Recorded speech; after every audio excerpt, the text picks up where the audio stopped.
Sure.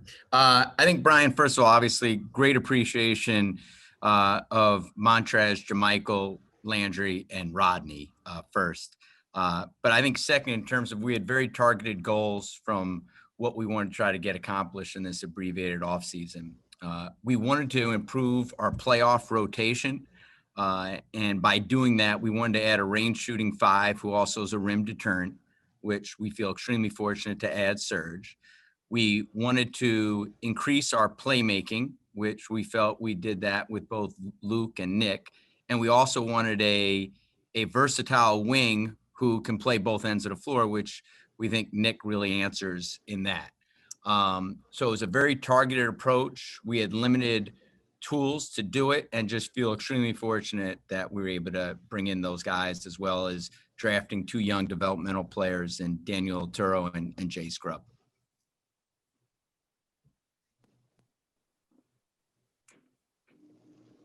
And Ty, how you feel you're going to be able to integrate those guys into the offense that was already a top 5 offense last year. But like I said, I do feel that these guys are nice upgrades.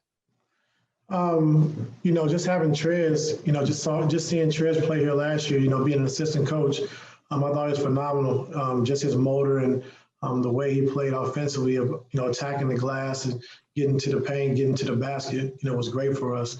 I think you had a different type of player in Serge, was a stretch 5, more of a pop player, but also was able to protect the rim and protect the basket. And that's what he does well from day one of his career. So very excited about that. I think also with, losing Sham it was huge for us. I thought we had a young talent who can shoot the basketball, come off screens, a lot of pick-to-pick interactions. That was tough for us to lose him, but, we got a good player and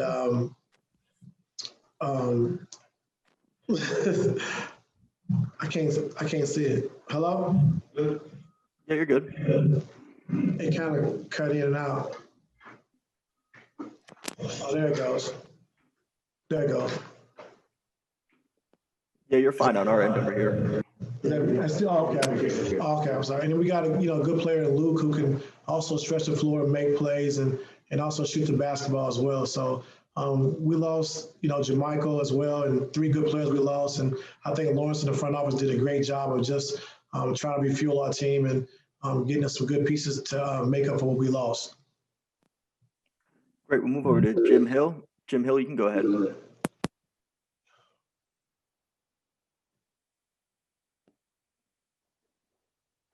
How about now, Coach? Go ahead, Jim. Yeah, it's good now. Okay. Oh, good, Coach. Good. First of all, congratulations. And I'd like for you to talk about what will you tell your team about what they didn't accomplish last year? Because there were so many great expectations about last year that the team did not get to. What will you tell them about the noise that they will hear this season? You have to block out the noise, Jim. I think, you just have to move forward. Last year, we all know we underachieved. We had high expectations, and we didn't accomplish those goals, along with 29 other teams, So when you start the season, everyone's, seeking to win a championship, and that's what you want to do. And we fell short of that, and we all know that. But now we have, a new attitude. We have a new system that we're putting in place, and we're excited to have this opportunity to be back on the floor. And, with the expectations means you have a chance to win a championship. So I'm excited. I've been talking to our players for the last month and a half, 2 months. They're very excited. So we're just happy and excited for the task at hand. And that could also serve as motivation as well, can't it? Yeah, anytime you step on the floor, you should be motivated anyway. So I wouldn't say that. I'm not a guy who listens to the outside noise. Never in my career I've ever done that. So it's just about us. It's about our team. It's about our organization. It's about our fan base. And, we just got to do it collectively, and I think we'll be in great hands. Thanks, Coach, and good luck. Thank you very much, Mr. Hill. We'll move over to Andrew Greif. You can go ahead, Andrew. Hey, this is for Lawrence, and thanks, Ty, for doing this as well. Last time we talked to you, Lawrence, in October, you mentioned kind of the difficult month that had led up to Ty's hiring. Now that you kind of take the stock of the entire offseason, how would you just kind of describe what these last 3 months have been like as you guys trying to go make fixes? And also, I guess, knowing that there are still title expectations, what kind of pressure do you feel like you guys are under to reach those this year? Yeah, I think one is we're extremely excited. I think the last time we talked, obviously it was a difficult time, but I think all of us have used that pain of how the season ended as a great driving force to get better. You have to own it, and I think being a great team is extremely difficult, and you need that shared adversity, and that's what we're going through. And just observing Ty and his staff, how they're working on the floor is inspiring. Observing our players, just their drive, the ability to, I think if you're going to do something special, you have to own it. There aren't any excuses. It's having that curious mindset of what do I need to do better? How can I help my teammates get better? And that's what we're observing. And so just seeing the engagement from our guys, and then also just from the complete staff. I think when you fall short, and especially the way we fell short, you can't sweep anything under the rug, and you have to put everything under the microscope and look at how you personally get better, how as a team you can get better, and organization how you can get better. And I think we've made gains in that area in a short amount of time. And then because of last year was for both, whoever wants to take this, it was such a stop-start beginning of the year because of injuries. How healthy are Paul and Kawhi to begin camp specifically, and is anyone else going to be out of action right out of the gate? Yeah, I think in regards to Kawhi and Paul, it's a completely different camp experience for him this season compared to last season. If you remember, last season they basically both missed camp. Paul was delayed coming off shoulder surgery. Kawhi was delayed in terms of coming off continued treatment and therapy. So this will be a completely different approach. In regards to the whole roster, we really won't have a terrific feel for that until all our guys are in town, kind of going through all the biomechanical testing that our group does, and then we'll have a better sense for when we start the contact on Sunday. Move over to Farbod. You can go ahead, Farbod. Here's a question for Coach Tyronn Lue. Last season, we didn't see too many rotations with two bigs like Zoo and Trez. Is that something you can see a little bit more this year with Zoo and Ibaka, or is it still going to be one big at a time? I think you can definitely see that. I think Serge he can play the 4, he can play the 5. In his career, he's played the 4 a lot. So with this new season and a quick season, quick turnaround, I can see Serge playing some 4 and some 5, and him and Zoo playing together too as well. So just got to start camp, see how it goes. But I think it's a possibility you will be able to see a little bit of that. Move over to Brad Turner. You can go ahead, Brad. Lawrence, this is for you. Obviously, COVID-19 has not gone away. So what's your level of concern of players perhaps missing games, missing weeks? And how do you guys try to navigate this whole situation because it's still among us?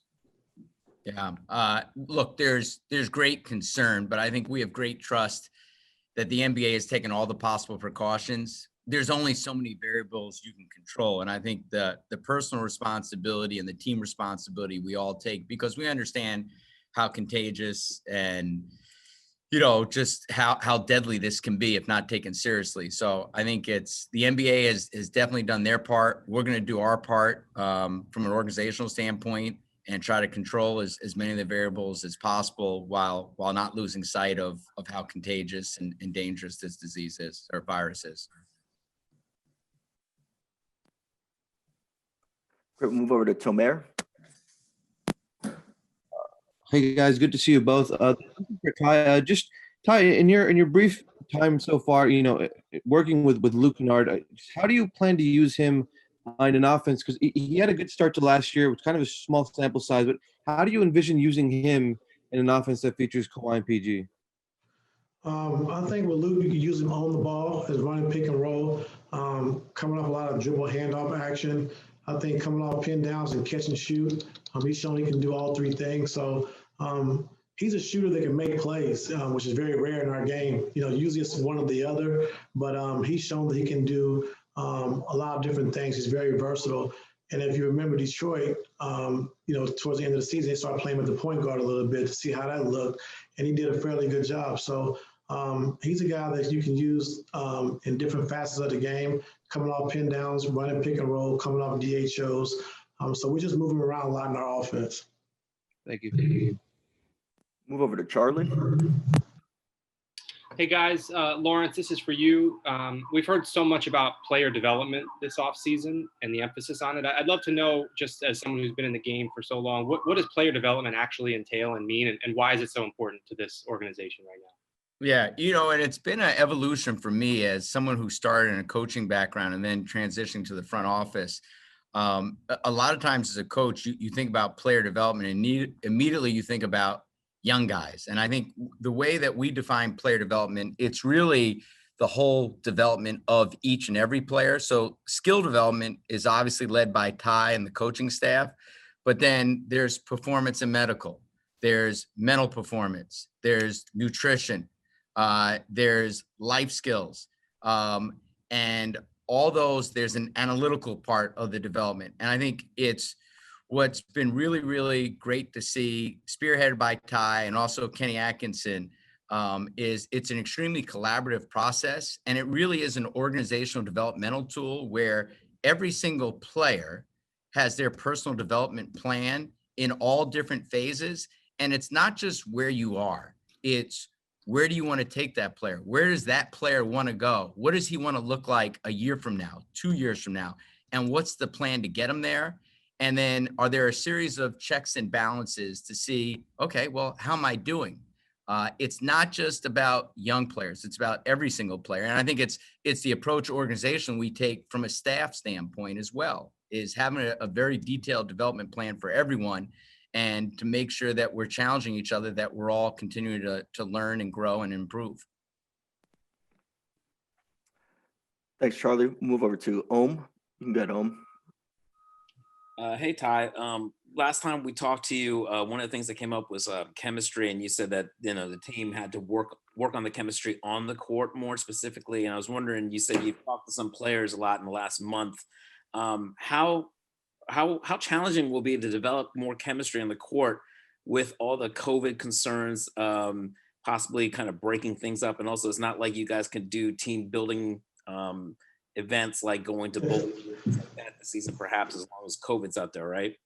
Yes, sir. So I just think more so for us is practice. I think getting on the floor together, like Lawrence talked about earlier, Kawhi and PG, they both, missed training camp last year. So when, your two players of that caliber miss training camp, it's hard to build that camaraderie and that chemistry. So just having these guys healthy coming in tomorrow, I'm excited for it. I know a lot of guys are excited just to be on the court and healthy, and we're just going to take it from there. Thanks. Move over to Beth. Yeah, hi. This is for Ty. The NBA schedule has you guys getting right back into it with Denver on Christmas night on the road. What do you think of that matchup so soon after the playoffs? It'll be nice. I think, the way we ended our season last year left a bad taste in our mouth. You can't judge it off one game, but to go to Denver on Christmas Day and play a good team in Denver, I think it'd be a good test for us. And we're going to be up for the challenge. We'll be ready, and I'm excited about it. MIRJAM, you can go ahead. Hey, gentlemen. Nice to see you guys again. Nice to see you as well. I guess sort of see, but however this works. Yeah. You guys have a couple guys that have possible extensions at hand with Paul and Luke. Is that something you guys are thinking about, talking about with them, and anything you could share in sort of your thought process on that? Yeah, I think obviously we see both those guys as long-term Clippers. We won't go into any obviously specifics about where we're at, but we both see those guys as long-time Clippers. And can I also ask, you mentioned sort of taking COVID seriously. Is it a conversation you guys have with guys, like, once the season starts, like, don't go to movie theaters or don't go to birthday parties, or what's that like? Yeah, well, I think it's obviously, look, I think our guys are very, very sensitive to it and going through the bubble experience and just all the protocols that everyone has to do daily with the testing, the surveys.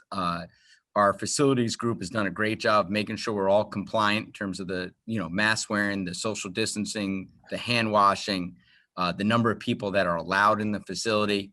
And I think what's different between what we're going through now versus the bubble controlled many of the variables, because when we each go home, whether it's to family or friends, in the bubble, obviously you didn't have that. So now it puts additional pressure, I think, on the people that you're living with, that they're as compliant as each of us are. And as we know with this, you don't necessarily have to lack discipline to catch COVID. It could be, going to do some essential shopping. I just think it's a continued conversation. It's a continued adherence. And you got to count your blessings and be very, very fortunate that you don't catch the virus, or if, and so you just do all you can to control it. Okay, thanks. Dylan, you can go ahead.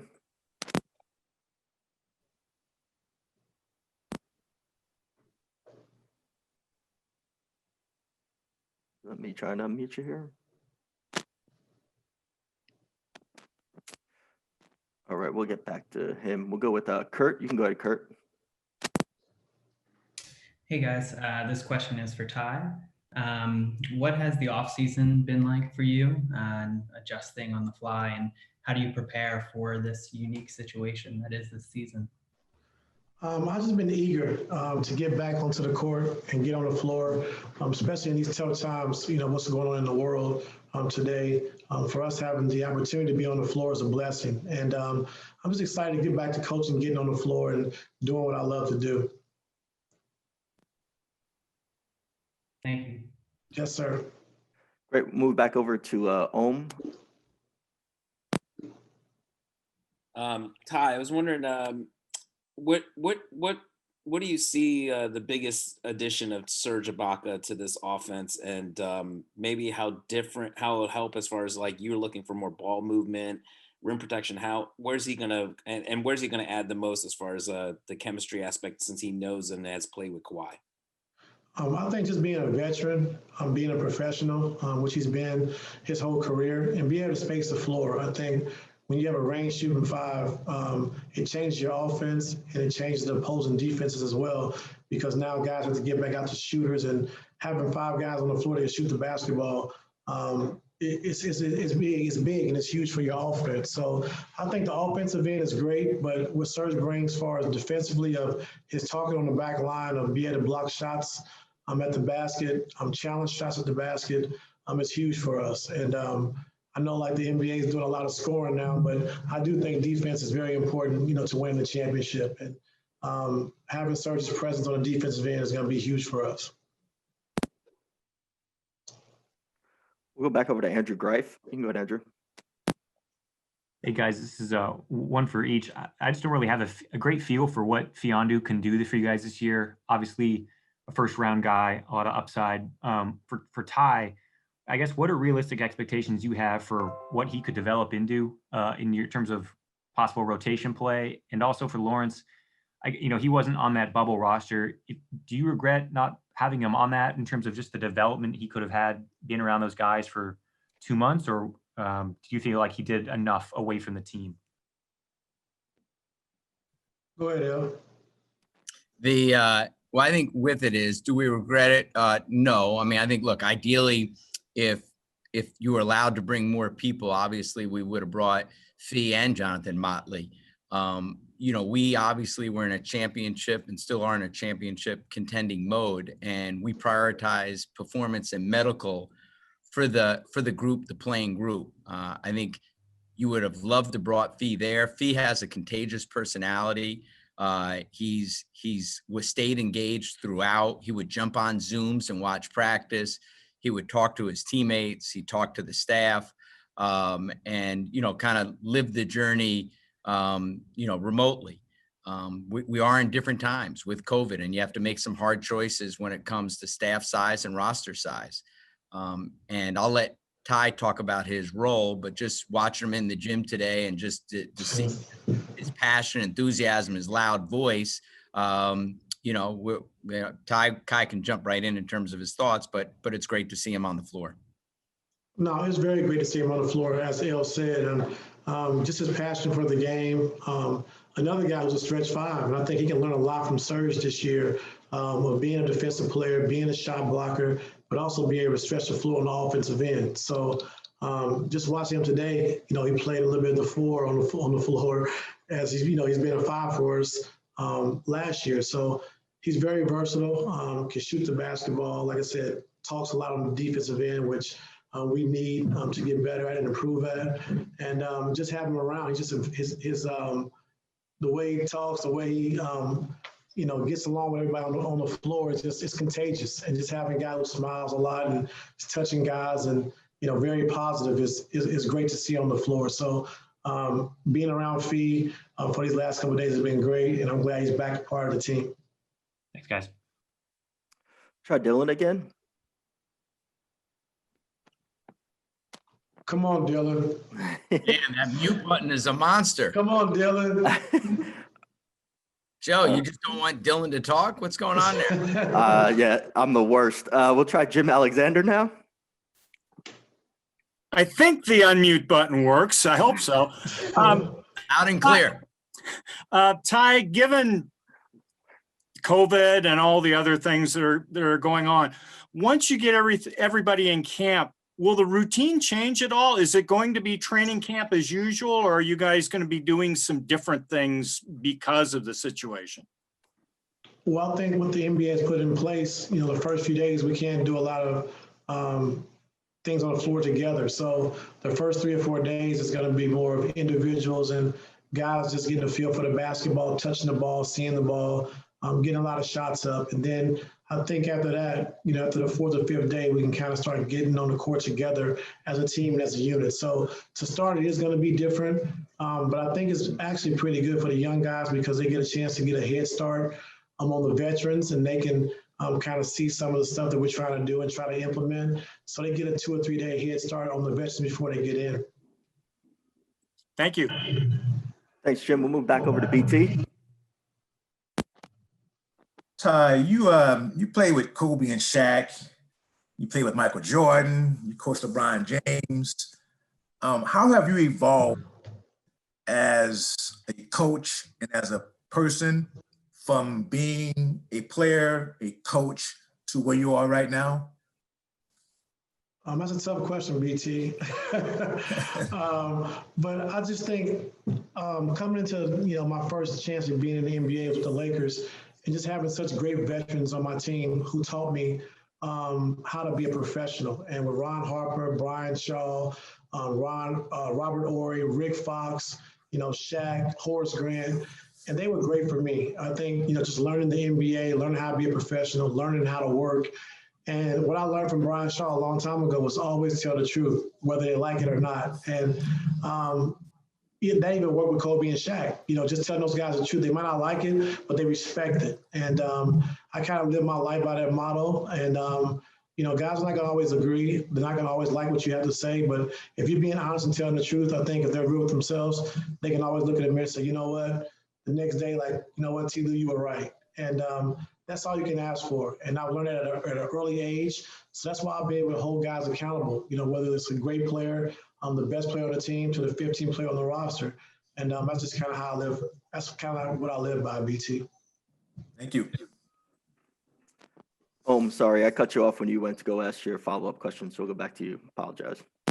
This question is for Ty and Elle. I was wondering, when you guys have talked to Kawhi, how's he been physically, and I guess also what's his mindset been about entering this season? Last time we talked to him after that game 7, he talked about improving basketball IQ. I was wondering, what has he said to you guys about maybe trying to turn things around from last year's finish?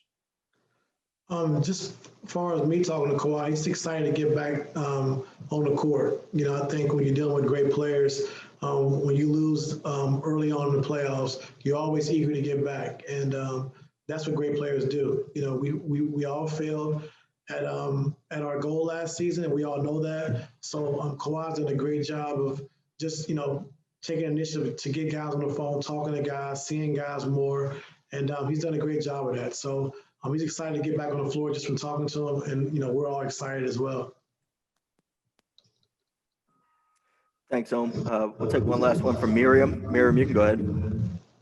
I guess following up on Ohm, just so is Kawhi's health, like, do you expect that he'll, do the injury management again this year? And then I guess also following up on Brad's question, how much do you think about kind of your experience in Cleveland and sort of getting guys on the same page, and how valuable will that be sort of going into this season?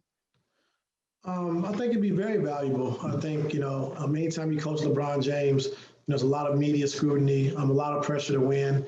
And just being able to deal with that caliber of player, with Kawhi and PG, being, our best two players on the team, I think that, I translate over to just being the Clippers coach, of just being able to relate to those guys, understanding, what, stars in this league, how they perform, what they like, what they want to do. And just being around guys like that has definitely helped me out a lot. Your second question was what again? Sorry, just about Kawhi's health. Like, obviously you mentioned that he and PG are ready to go for training camp, but do you expect injury management again this year or anything like that? Well, we just want to get all the guys here. Once we get guys here and get hands and eyes on these guys, I think our sports science team, which is unbelievable, we'll have a better gauge of, what we're going to do going forward as far as, games and minutes and things of that nature. But right now, everyone's healthy. We're excited to get back in the gym. We're excited to get on the floor and start training camp. So that's all I can tell you as of right now.